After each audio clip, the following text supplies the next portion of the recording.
Hello Moto GP fans. Welcome back to ZNGP Today. Ducati CEO Claudio Domenicali used the GP26 launch to set a sober tone, celebrate less, work harder, and treat 2026 as a fresh campaign.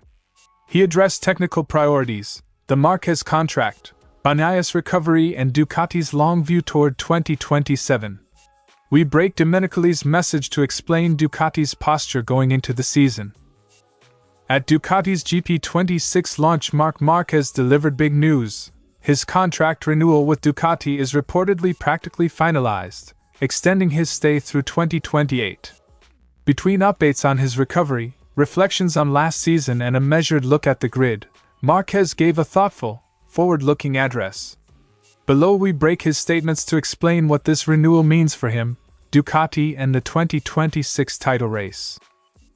At Ducati's GP26 unveiling, Pecco Bagnaia gave a candid, forward-looking interview, praise for the new bike, clear-eyed reflection on a tough 2025, and a hunger to learn from teammate Marc Márquez. We break his remarks to show how Bagnaia plans to turn winter work into a stronger 2026. Don't forget to click subscribe button and the bell icon for MotoGP news update.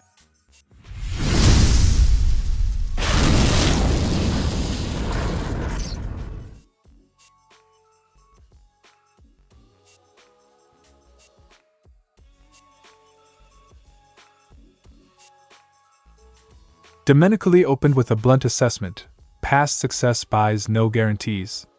He insisted that Ducati must approach 2026 as if starting from zero, because rule tweaks and rivals' development narrow previous advantages.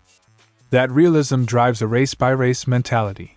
Refine the GP26, learn quickly in testing, and expect competitors to close the gap. It's a call for humility inside a successful factory. Use the centenary pride to fuel work, not complacency. 2026 means starting from scratch. What has been achieved in the past doesn't matter. That line frames Ducati's strategy: continuous engineering and organizational effort, not relying on last season's laurels. Domenicali emphasized that Ducati is running two development paths in parallel: optimize the GP26 for immediate competitiveness while already investing in concepts for the big 2027 rule reset. He underlined that technical groups are working concurrently so the factory isn't caught flat-footed when regulations change. The message is operational discipline: manage short-term race gains without sacrificing the strategic pivot needed for the next era. Without a doubt, we're already working hard for 2027. That dual focus is Ducati's insurance policy: fight this year while preparing the groundwork for whatever comes next. On the transfer front, Domenicali was crystal clear: retaining the reigning world champion is Ducati's top market priority. Keeping Márquez gives the factory continuity at the sharp end and stabilizes its sporting project. He acknowledged contract complexity but framed the extension as central to Ducati's plans, a strategic anchor as rival teams and riders reshuffle around the 2027 horizon. Signing Marc is undoubtedly the priority. That's not just loyalty, it's hard commercial and sporting calculus. Champions attract partners, development focus, and momentum. Domenicali struck a supportive tone on Pecco Bagnaia's difficult season, but he also set the bar high. He recognized unanswered questions from 2025 and welcomed Bagnaia's positive late tests, yet insisted Ducati must be protagonists with both riders. That mix of reassurance and accountability indicates Ducati will back its champions while expecting performance improvements. The factory aims for two consistently competitive riders, not one standout and one uncertain. Pecco isn't the position I would sign. We need to aim for something different. In practice, that means technical focus and tailored support to get Bagnaia back to where the team expects him to be.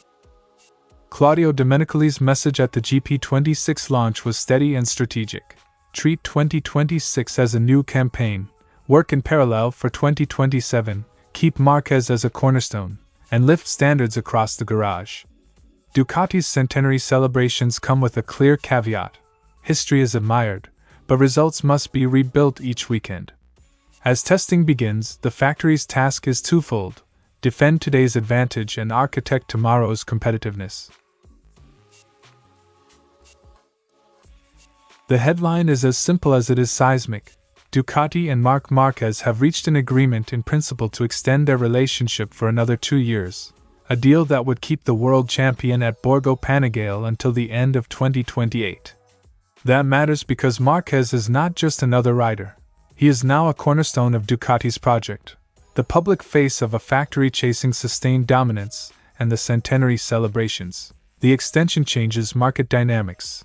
Seats that were previously in flux now tighten, manufacturers shift priorities, and the wider 2027 scramble for talent takes on a different shape because one of the paddock's most coveted names has chosen continuity. Márquez underlined how settled he feels when the fit is right, signaling that long-term stability is now a conscious priority in his career planning. My renewal with Ducati is now at 9 out of 10. That candid, numerical verdict captures the moment, an agreement almost done, and a paddock recalibrating around one less question mark. Beyond contracts, everyone wanted to know the state of Márquez's body and readiness to race. He was deliberately sober. Progress has been steady but not miraculous.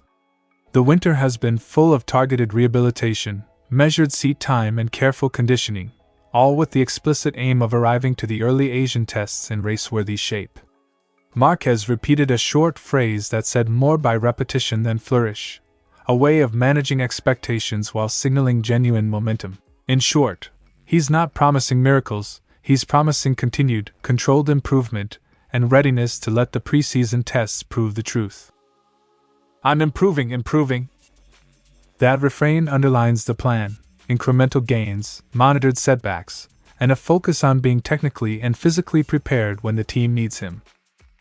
With renewal comes a shift in tone. Márquez is unequivocal that the hunger remains. He wants to fight for the title. But his language has changed. Where once he might have framed success as inevitable, he now balances aspiration with perspective. He talks about responsibility and preparation. The job is to ready the package so that when situations change mid-season, the team and rider can respond. The renewal supports that long-term view. Staying with a factory you know means fewer variables to manage and more time to refine the bike. Márquez's message is practical and adult. Keep the targets high, but manage the route to them with care. I always say the same thing. There's no obsession, but there are goals. That delicate balance, ambition without the self-destructive edge, is what Ducati has bought into with a multi-year commitment. Finally, Márquez reminded listeners that the grid has tightened and that 2026 will be a different challenge to 2025. With rivals improving, Aprilia, KTM, Honda, and teammates such as Bagnaia and Alex Marquez pushing the factory, no single prediction is safe. He underlined how quickly things can swing in testing or even between consecutive races. A season is constructed lap by lap, event by event. That's why the renewal matters strategically. It allows Ducati and Márquez to plan through multiple seasons, to adapt to evolving rules and to remain at the center of decisions as the paddock approaches the big 2027 changes. It won't be a season like last year's. The line is a warning and a promise. Expect close battles, expect surprises, and expect Márquez to be measured but competitive through it all. Marc Márquez's near-final renewal with Ducati is more than a contract story. It's a signal that both rider and factory prefer stability, long-term development, and the patience to chase sustained success.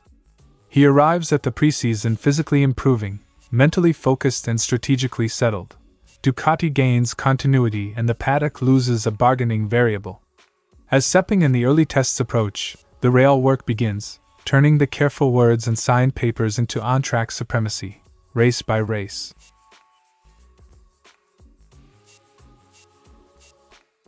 Bagnaia's first short demonstration of the GP26 on the Madonna di Campiglio stage set the tone, enthusiasm tempered by the focused professionalism of a rider who knows what victories demand. He loved the bike's retro-cued livery, the red and white stripes that marked Ducati's centenary, but was even clearer about the machine beneath the paint. For him, aesthetics and performance go hand in hand. If the bike feels right, confidence grows quickly. That immediate positive reaction isn't just PR. For a rider who's been searching for the right balance, a great first feeling can shape the winter program and how setup notes are prioritized heading into Sepping. This is the best bike I've ridden since 2021, when I joined the factory team. The presentation is fantastic, I really like it. Red and white, I think it's a great combination. That endorsement is meaningful. Coming from a rider who knows Ducati intimately, it signals genuine optimism about the GP26's baseline. Bagnaia was refreshingly honest about how much he intends to learn from his champion teammate. Rather than see Márquez only as a rival, he frames the relationship as an opportunity. Share the garage, observe lines, extract setup philosophies, and incorporate subtle technique changes. For a rider rebuilding confidence after a difficult year, that kind of hands-on apprenticeship, stealing useful details, not secrets in a conspiratorial sense, can accelerate the return to rhythm. It's a pragmatic approach. When the factory's top performer is within reach, use proximity as a shortcut for adaptation. I have a good reference point in the team, in the garage, so I can be close to him and try to pick up some secrets. That line underlines the humility and hunger at the core of a champion's reset, close observation, rapid learning, and tactical borrowing where it helps. Bagnaia didn't sugarcoat last year. It was hard for him and the team. From inconsistent feeling on the bike to freak incidents like the Malaysian puncture, the season offered every kind of setback. But his tone wasn't defeatist, it was methodical. Winter became a deliberate period of reflection and targeted work, physical training, data review, and mental reset. He framed those months as necessary repair and preparation, designed to translate into sharper, more consistent weekend performances when testing begins. The expectation is simple: fewer swings, clearer processes, and a more reliable race pace. Last year was tough, not just for me, but also for the team, because it was difficult to understand and clearly see the situation. That admission signals a constructive winter. Diagnose, fix the patterns, and go test with answers rather than questions. Finally, Bagnaia set the psychological tempo for the season, ambition wrapped in composure. He's not promising instant miracles. Instead, he wants to add new positive memories to the long Ducati story, converting flashes of pace into regular results. The plan is iterative. Use pre-season clarity, exploit the GP26's promising baseline, and let consistent performance create momentum. With a revived mindset and a championship-winning teammate to learn from, Bagnaia's strategy is classic: rebuild the platform, then push the limits once the confidence returns. I had time to work, I had time to train a lot and prepare for the first test. We're working to add some new memories during the season. That strikes the balance every top rider needs: patient construction now, competitive returns later. Pecco Bagnaia left Ducati's GP26 launch with a mix of optimism and realism, genuine praise for the new machine, a practical plan to learn from Marc Márquez, and a winter of work designed to erase last year's inconsistencies.